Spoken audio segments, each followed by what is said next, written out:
Towards the end of the 18th century, a brand new intellectual movement took root in Europe. It was a movement made in reaction to the Industrial Revolution and the Age of Enlightenment. Whereas the Enlightenment held aloft ideals of progress, reason, and the scientific method, this movement instead looked inward, highlighting the individual, idealizing nature, and, above all else, emphasizing emotions and feelings over rationality. This movement would be known as Romanticism, or the Romantic movement. And for good or ill, its impact on humanity cannot be understated. The Romantic movement made great strides in the fields of historiography, social sciences, and natural sciences. Modern political movements such as progressivism, socialism, and feminism had their roots in the Romantic movement. On the flip side, more negative ideas such as nationalism and colonialism also took root in this time period. But the place where Romanticism bloomed the most vibrantly in a way that's still felt today was in the arts, particularly in literature. Authors such as Herman Melville, Victor Hugo, Lord Byron, Percy and Mary Shelley, and Alexander Dumas, just to name a few, helped push the boundaries of storytelling and codifying numerous genres such as Gothic horror, adventure stories, and the earliest forms of science fiction. But it all might not have been possible if it weren't for what many consider to be the first true Romantic writer, Johann Wolfgang von Goethe. A true Renaissance man with accolades in drama, poetry, and botany alongside literature, Goethe was an early participant in the Sturm und Drang literary movement. It was defined by works that broke many literary conventions at the time by having characters be driven by their passions and high emotions, and often dealt with the protagonist revolting against an unjust society. Without Goethe and the movement he helped spur along, Romantic literature might not have been able to flourish like it had done, and many stories and the influences they carried to the future might not exist. So why did I bring this literary history lesson up? Well, this is all going to be important to know, because the film we are going to be talking about today embodies so much of the aforementioned romantic ideals. But it's not limited to just the movie. The honor also extends to the franchise it is a part of, and the title character that is said franchise's centerpiece. He is anime's most classic romantic hero, one whose presence is felt all throughout the medium. And he doesn't even really need that much of an introduction, so... Captain?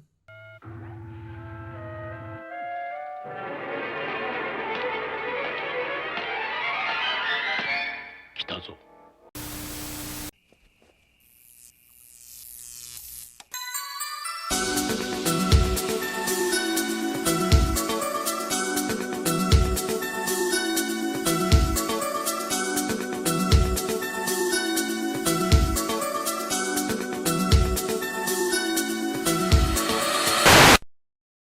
ビデオ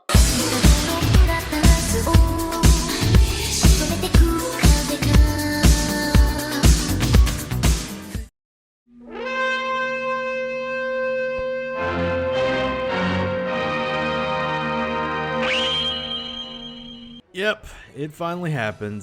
KB's talking about Captain Harlock. Like I said, Captain Harlock is a character that needs no introduction because, well, where to begin? Out of all of Leiji Matsumoto's creations, it is he who is the most known quantity and the one who has an unprecedented dominion over the medium at large. The godfather of the stone-cold anime badass. Space Pirate Captain Harlock, both the character and the series of the same name, is infused into the DNA of anime with how characters are written, stories are told, and battles are fought, especially in stories that involve space and/or pirates. But here's the thing. Captain Harlock's sphere of influence is so immense that it almost feels like we know so little about the captain himself. The Harlock archetype over the years has been played straight, experimented with, subverted, deconstructed, and parodied many times over that it feels like we have lost sight of who exactly Captain Harlock is. He exists more as an origin point than as a character. So I really want to take the time to explore Captain Harlock and why exactly did he become a model for that specific type of brooding, stoic anime anti-hero. And what better way to do that than to examine the Harlock cinematic solo feature, 1982's Arcadia of My Youth.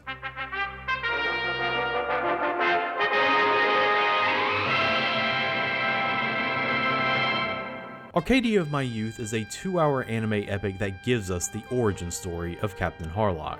It was an attempt for Matsumoto to wipe the slate clean from all the story he wrote for both the manga and TV anime that came before and start fresh. In other words, that makes it the perfect onboarding to the Captain Harlock franchise, one that clearly lays out who the title character is, his relationship with other known Harlock mainstays, and what motivations he has that tie together the themes that exist all throughout the series.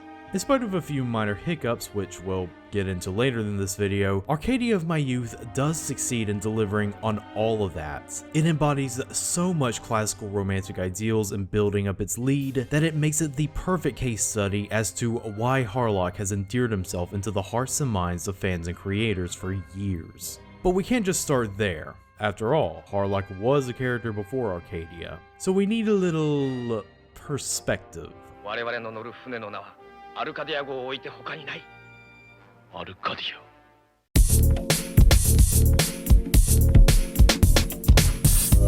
Leiji Matsumoto, born Akira Matsumoto, began writing manga sometime around high school. By 1958, he had already crafted an idea for a character named Captain Kingston, who he based off of a fellow classmate of his who was much more popular than him. In spite of being from the first generation of mangaka like Osamu Tezuka and Takao Saito, he didn't have that early big break like his contemporaries. Instead, he spent most of the 60s doing small shoujo manga titles under his birth name. It wasn't until 1971 that he decided to take up the mysterious pen name of Leiji and publish a slice of life comedy manga, Otoko Oiden, that he finally got the big break he was waiting for. Otoko Oiden is very much a far cry from the hyper-fantastical works that define Matsumoto's career, being an earthy comedy about a young Ronin student trying to juggle studying for college entrance exams and abject poverty at the same time.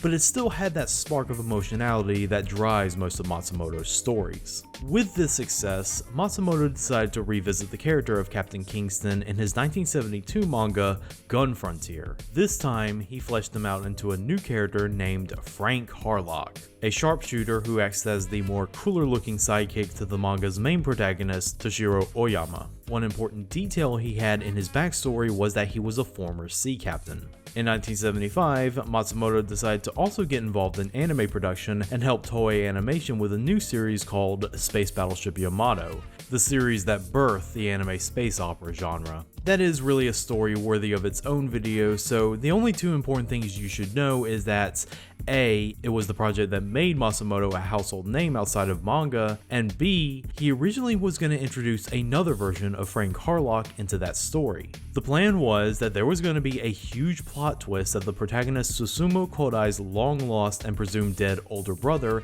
is not only still alive, but is now actually a famous space pirate known as Captain Harlock. Ultimately, the plot had to be cut from the anime for time purposes, but it did find its way into the manga adaptation Matsumoto eventually did. By this point, Matsumoto was itching to give Harlock his own standalone series, and so, in 1977, he published the first volume of his new manga, Captain Harlock.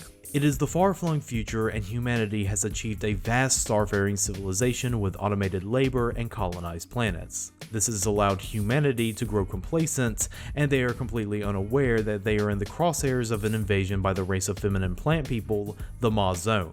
The last line of defense is Captain Harlock and his crew on the starship Arcadia. Harlock is taciturn and stoic, but noble and freedom-loving, declaring that he fights against any oppressive regime, whether they be the Ma Zone or the corrupt Earth government trying to bring him in for being an outlaw. In his own words, Harlock fights for no one's sake, only for something deep in his heart. Space Battleship Yamato may have started the romanticist themes in sci-fi, but it was Harlock that perfected it. In contrast to the sci-fi anime that came before, which operated mostly on the Enlightenment principles of technology being humanity's savior, Harlock posited that it was passion and dreams worth fighting for that will save humanity. Humanity losing its ambition and drive unknowingly set it on a course for ruin, but as long as there exists a man who is willing to plot his own course, maybe humanity does deserve to live another day. By the next year, the Harlock manga netted a well-known anime adaptation. While the show was not a ratings juggernaut, it definitely had legs in reruns thanks to Matsumoto's ability to court a fiercely loyal fanbase, most of which was left over from his work on Yamato. 俺は今ハーロックだ。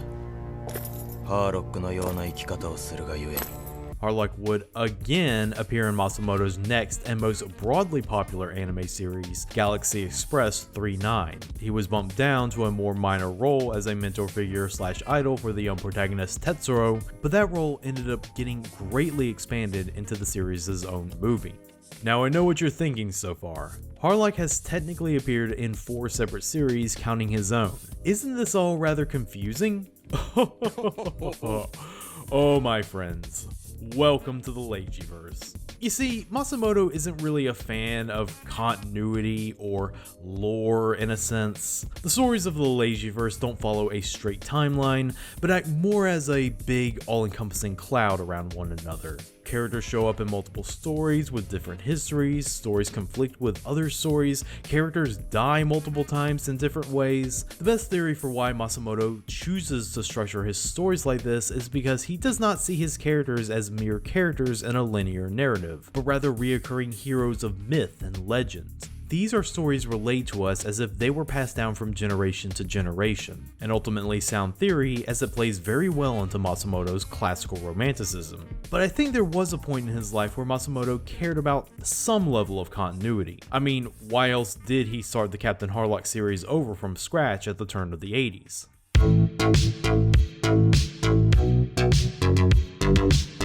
We don't know for certain what exactly prompted this reboot. It could just as well be something as simple as easy money. But my theory is that the landscape for science fiction anime had changed radically since Matsumoto's arrival. Space operas were still being made, but they were trending away from romanticism. Series like Mobile Suit Gundam had come along and embraced a harsher realism in their theming. The Enlightenment philosophies of the Earth Federation conflict with the romanticist ideals of the Principality of Zeon, but it ultimately doesn't matter if one is more correct than the other because they both use those ideologies to justify killing each other. So Leiji-san figured that it was time to bring his brand of romanticism back into the fold, and it was to be done with a feature film that explored the origins of the character who embodied that romanticism. And remember, this is not the canon explanation for how Harlock and company got started because canon doesn't really exist in Matsumoto's universe, so put that out of your head if you know what's good for you. Matsumoto would conceive the story for the film, naturally, and he would work alongside the screenwriter for the film, Yoichi Onaka. This would be Onaka's sole anime credit as a screenwriter, as he worked primarily as a playwright. Directing the film would be veteran Toei director Tomohiro Katsamada, who had been working at Toei since their first foray into television animation in the 60s and had collaborated with Matsumoto on his Vanguard series. At the time of this recording, he is still working at Toei as their oldest active director. Animation director and character designer would be headed up by Kazuo Komatsubara, another industry veteran who had worked countless times with Matsumoto on other projects. And mechanical designs would be provided by Katsumi Itabashi, Matsumoto's longtime assistant who designed most of the spacecraft for his stories. Also helping out was future Macross mechanical designer Kazutaka Miyatake, who redesigned Harlock's flagship, the Arcadia, for this movie. The movie did okay box office wise, but it was not the monster hit Toei was expecting. It only grossed about 650 million yen compared to Matsumoto's previous Yamato film from 2 years ago, which grossed 2.5 billion yen. And when you add the considerable amount of money Toei put towards marketing the film, the returns really did fall below company expectations. Toei still greenlit the planned anime to serve as the continuation for the movie's story, Arcadia of My Youth, Endless Road SSX. Tragically, it suffered from low ratings right out of the gate and wound up cancelled after 22 episodes of its planned 44-episode run. This could be because the Matsumoto boom that began in the mid-70s was now drying up, and his idealistic narratives were now being replaced by grittier, more cynical sci-fi stories. Whatever the case, the failure of Arcadia of My Youth and its sequel anime might as well be the reason Matsumoto sat out the rest of the 80s after finishing up the final Yamato film, aside from working on 1 or 2 very forgettable projects, which might have been for the best because the sci-fi anime landscape only got more cynical as the decade wore on. One last thing to mention before we get into the anime proper. The failure of Arcadia of My Youth did make it cheap enough that it did find its way onto American home video earlier than most anime. Distributor Celebrity Home Video released the film as Vengeance of the Space Pirates, and for many American kids of the 80s, It was their first exposure to Captain Harlock. Not a particularly good exposure since it had 40 minutes cut from its 2-hour runtime and had a Hong Kong dub, but it was exposure nonetheless.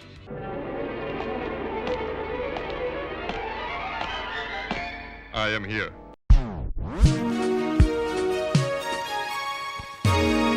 Matsumoto seemed to really want Arcadia of My Youth to be bursting at the seams with classical romanticism, and that extends to all the film's technical aspects.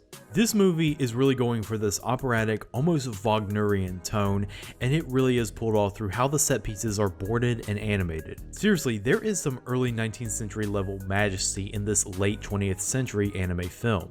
We can credit key animators such as the late and influential Yoshinori Kaneda. Most of his cuts can be found in the World War II flashback scenes that are centered on some spectacular dogfight animation. It's not just how the planes crash or explode, but how they fly in general with such smooth acrobatics that you almost wonder if rotoscoping is involved. We also have Koichi Tsunoda, who animated this unique transition to said flashback.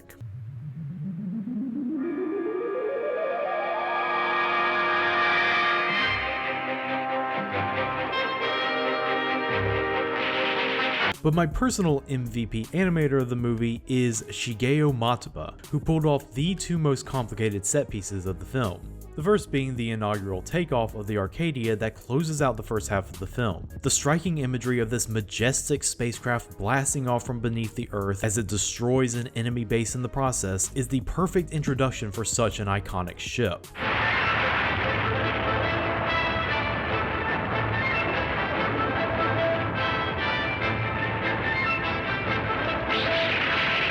Second is Harlock and Toshiro having to navigate a burning nebula full of literally life-sucking flames known as the Owen Stanley Witch of Space. A callback to the prologue of the film, which focuses on Harlock's ancestor navigating a mountain called the Owen Stanley Witch. In this scene, the screen is just fire effects laid on top of more fire effects to sell you that this is a literal hell in space that Harlock and Toshiro have to navigate out of. This was certainly no easy task for Matsuba, but he pulled it off with no corners cut.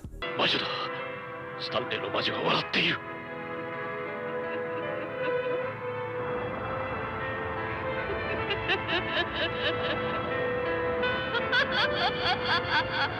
And I can't even get into other scenes such as the uprising that leads into the Arcadia takeoff or the final battle scene between Harlock and enemy commander Zeta, which is just one of those classic space battles between two dreadnoughts that calls back to a battle at sea between Iron Men. 3、2、1、撃て！撃て！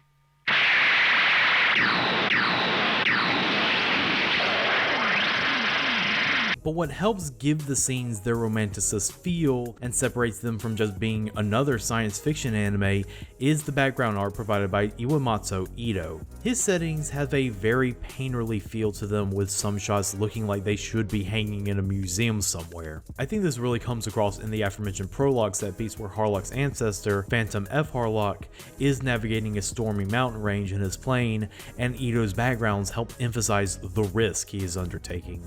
Though the animation is only really at this level during the big important set pieces. When the drama and action have to come back down to earth and characters have to have a conversation with each other, the blocking feels stiff, almost TV-like. Katsumata is a very workaday director lacking an auteur's eye, and it's really felt these scenes. Maybe it's a nitpick on my part, but it's hard not to notice how inert these scenes feel after watching a superbly choreographed bar fight scene.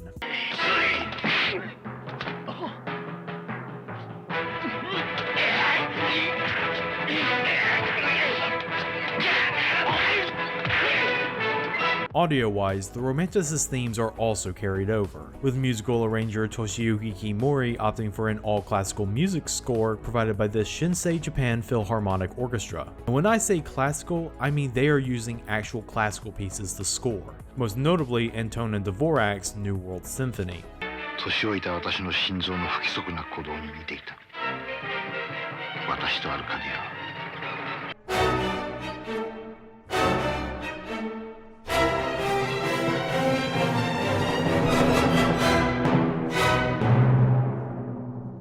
As for voice acting, strong performances all around by some of anime's finest and oldest talents. You have Reiko Muto, an actress who had been active since literally Astro Boy, playing Harlock's paramour Maya. Her performance is emblematic of a Matsumoto female lead, soft and gentle, but with a hidden will stronger than steel. 大地は燃えて、すべてが灰となっても、また蘇る。 Playing the main antagonist in Illuminati's Commander Zeta is Taro Ishida. Befitting his experience in playing villains, Ishida gives the character a very powerful militaristic base, which also has a hint of honor behind it and goes a long way in adding depth to a character who could have just been a one-note bad guy. 無事に地球から立ち去りたければこの私を倒してからにしろ。決闘か。そうだ。戦闘空間の場所は私が選ぶ。 And then there's Kei Tomiyama playing Toshiro, Harlock's best friend and closest confidant. Toshiro is basically this soft, nerdy tech boy to contrast with Harlock being this pillar of masculinity, and Tomiyama delivers that role with a lot of heart, really showing us that Harlock would probably not be the hero he is today if it wasn't for Toshiro by his side. 俺の船を託すに足る船長を探していたんだ。あるんだ、あるんだよ。お前ってやつは。お前ってやつは。 But of course, we gotta talk about the real star of the show, Makio Inoue as Captain Harlock. Harlock is Inoue's most storied role, second only to Goemon Ishikawa in the Lupin series. So of course he gives us a badass baritone befitting that of anime's favorite stoic space pirates. エメラルダス号がやられた宇宙最大の難所だ。よーし。遠い俺の祖先が試みたように、俺たちも宇宙でスタンレーの魔女に挑んでみるか。 But in Arcadia, Harlock has to show a lot more emotion than usual given what happens in the story, showing emotions like anger and grief. Luckily, Inoue was a believer that seiyuu needed to have experienced stage acting if they wanted to get the most out of their performances, and that belief helped sell this more emotional Harlock performance. 君を見捨てて逃げろというのか。 One role I need to talk about though is the role of Phantom F. Harlock, which was done by Yujiro Ishihara. Ishihara was not a traditional seiyuu. In fact, he wasn't even a seiyuu at all. He was a famous screen actor known for his roles as young troublemakers in early post-war pictures throughout the 50s, practically Japan's own James Dean. And if you think this was an example of stunt casting, you'd be pleased to know that it totally was. Toei paid him a handsome 10 million yen sum for his role, about $250,000 in today's money. But it was stunt casting that worked. The monologue Phantom F. Harlock gives us when he's crossing the mountains is a very subdued and dramatic one. It needed a screen actor's touch to be pulled off correctly, and Ishihara did just that, having the movie start off with a celebrated actor's finest vocal performance. 山が笑っていた。私はアルカディアと共に敗北という虹のない世界にいると信じて飛び続けてきた。 It would also be his final vocal performance. Tragically, Ishihara would pass away from liver cancer 6 years after this movie. But while the classical romanticism is embedded within the visuals, the soundtrack, the acting, and the Goethe quote at the beginning, which isn't actually something he wrote, the core of everything that makes Arcadia of My Youth a true romanticist film is the story.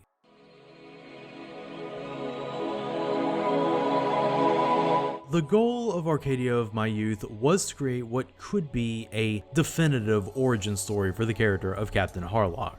I say definitive in quotes because I've pretty much stated multiple times that the Harlock franchise is malleable in its mythology. As far as we know, this could just be the most accepted version of the story of how Captain Harlock became Captain Harlock. But that aforementioned malleability comes into play greatly with constructing Arcadia because this was not a movie that was created wholesale from original parts. Arcadia of My Youth is constructed like a patchwork quilt made of plot beats and story elements from the Harlock series that came before. For example, in episode 21 of the TV series, Harlock meets an alien named Zol of the Tokargan race who had been subjugated by the Mazone and forced to serve as their own private army. Through this meeting with Harlock, Zol gets inspired to take up a rebellion against the Mazone, even if said rebellion is hopeless, all just because he would rather die with honor than be a pawn to the people who destroyed his race. And aside from redesigning the Tokargans to be more human, this subplot is kept in Arcadia,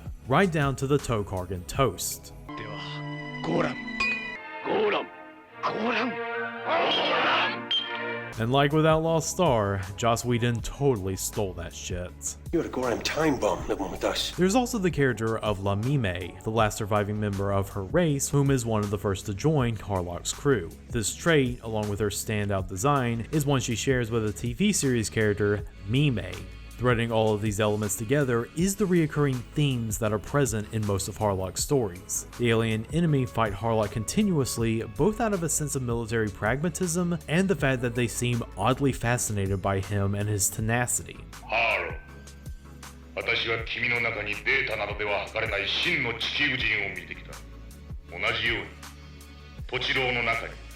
And the oppression of Earth by an alien race in Harlock is usually assisted by a human element. The human Prime Minister is easily the evilest and slimiest character in this film just because of how much he wants to keep the status quo, even if said status quo means subjugating humanity under an invading force. これからもよろず平和に生きたい。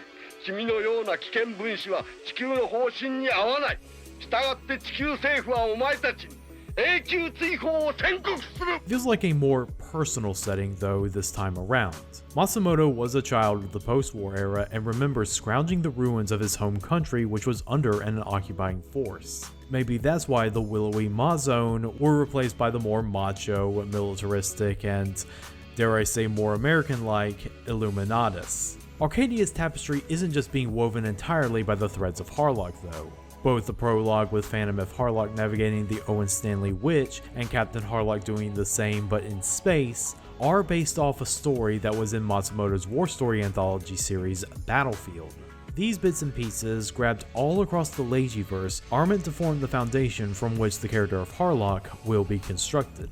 We see him get his scar, his eye patch, his Jolly Roger, and even that bird that sits on his shoulder just like a traditional pirate. And I do need to mention that the bird's name is Tori-san, which directly translated means Mr. Bird.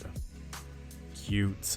We don't get to see him receive his trademark gravity saber though, but at least we get to see him bust some fools' heads in with it.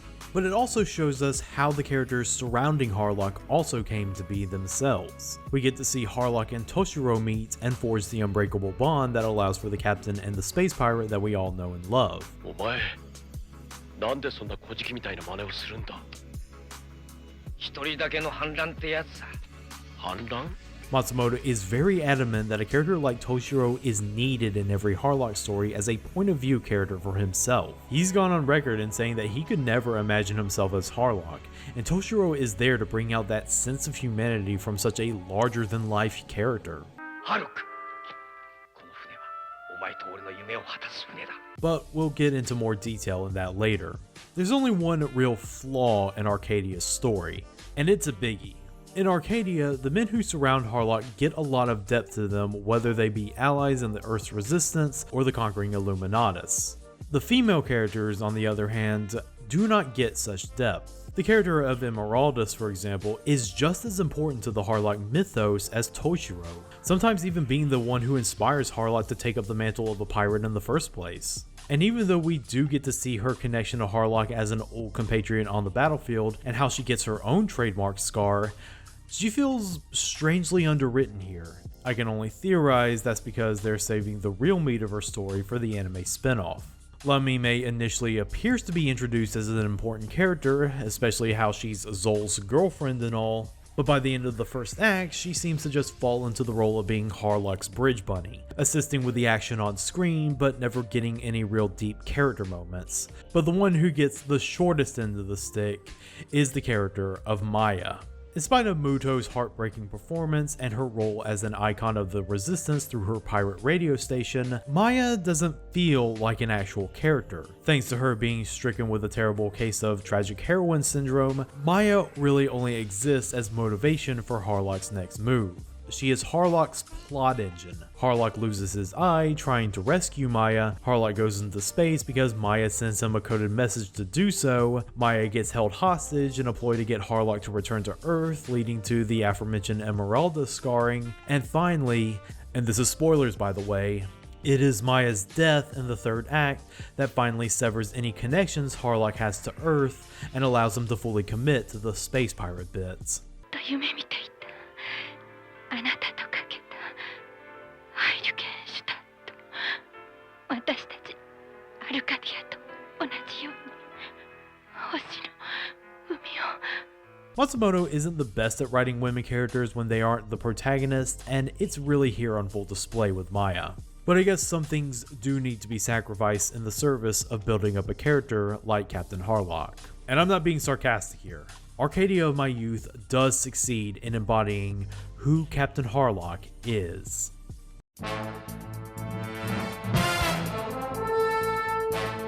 There's a part of me that feels like the goal of Arcadia of My Youth wasn't just to make an origin story for Captain Harlock, but also to recontextualize him as both a character and as a symbol.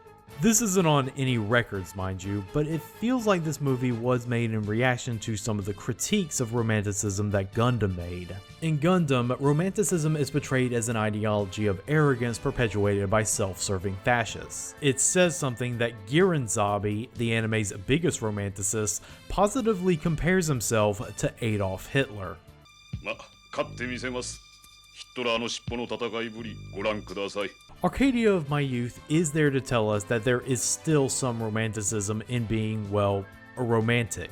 And Harlock, anime's biggest romantic, is that thesis' conduit. Even before Harlock hoists the Jolly Roger in the air and is just a captain in the military sense, he still has the streak of a rebel. One of his first actions in the film is, after losing the last battle against the Illuminatus and coming back to a conquered Earth, he crashes his ship in a way so that the enemy occupiers can never use it. And as soon as he sets foot back on Earth and is given orders by his new Illuminatus commanding officers to not start trouble, he immediately partakes in the resistance and even participates in some malicious compliance by showing up to a meeting on time. But what really pushes him on the path to being a space pirate is when both the human army and the Illuminatus give him an immoral order that he cannot take, which is to blow up the Tokargan's planet. When given the choice to commit a heinous war crime or be court-martialed, Harlock instead follows his heart and chooses a third path. トカガを絶滅させるのか抹殺するのか一体誰がその星を無用だと決めるんだ誰にとって無用なんだ生きている者には全て生きる価値がある But what I think really distinguishes Arcadia from previous Harlock media is that there's a lot more emphasis on the people surrounding Harlock.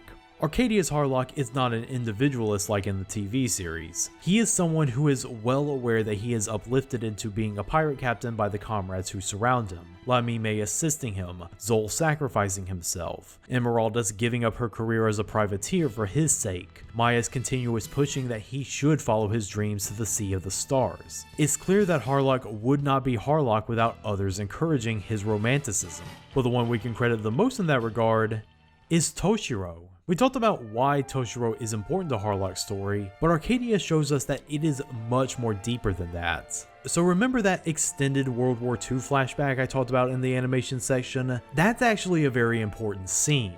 Not just because it sets up a major plot point in the valuable Revi C-12D gun sight that gets used in the climax of the film, but also shows us that Harlock and Toshiro are destined to bring out the best in each other. It focuses on Harlock and Toshiro's distant ancestors meeting while they fight in World War II, which, given their nationalities, is on the Axis side. But don't worry, Matsumoto makes it very clear that Toshiro is a non-combatant who believes the war is destined to fail, and Harlock is only shooting down allied fighters for the paycheck. They don't actually buy into the Axis powers ideology, though they are still willing participants. That's just gonna get messy. Anyway, the point of the flashback is to show us that even though the two men just meet each other, they instantly form an unbreakable bond, and they both wish to help each other out seeing their dreams come true. しかしこれはお前の信じられる本当の男になら本当の友達になら目でも心臓でもくれてやるハルク But it's actually before the flashback that illustrates Toshiro's importance in this film. It's in his first interaction with Harlock. He walks over to him at the bar, hands him a bottle of sake, and tells him these important words. 死ぬなよ This is important to know because, in the TV series, Harlock's main motivation was that he was looking for a place to die. This fed into his individualism as it was a very self-motivated goal brought on by a man who had been beaten down by life. Here, it is the opposite. The world surrounding Harlock is telling him to live so that he may not just follow his dreams, but to also allow others to pursue their dreams. This motif is hammered home throughout the film. 死んでは何から生きていればいつか会える。笑って太陽を見る日がきっと来る。トチロ、夢を見捨てるなよ。どこまでも生きるんだ。それまでお前は死なずにお前の夢を果たせ。生きて必ず夢を果たせ。 And before he leaves Earth, Harlock tells the people this. あの旗のもと、俺たちと共に行くという者はいないか。いれば乗せて行くぞ。 Those words symbolize that because Harlock can live on in pursuit of his dreams, people can also live in freedom to pursue their dreams. And that's why in his monologue near the end, Harlock declares that the Arcadia isn't his Arcadia, but our Arcadia. この世はその小さな世界で満足してせいぜい踊るがいい。俺たちの世界はこの全宇宙だ。 That is who Captain Harlock is. He is the lightning rod from which dreams and freedom are forged. Because he chose to follow his own path, others like Toshiro and Emeraldus can follow in his steed. And if that ain't the heart and soul of Matsumoto's Romanticism, I don't know what is. Arcadia of My Youth is not just a good primer to get you on board with Captain Harlock, but also Leiji Matsumoto in general. It is a classical space opera with all the trimmings, flawed in some respects, but picture perfect in many others. It is a 2-hour dissertation of why a character like Captain Harlock and his ideals still endure, and why his impact still flows through the veins of current anime. Even when Matsumoto long passes from this world, the banner of his creation will still fly, hoisted high on the sea of the stars. 我が青春のアルカディア号発進。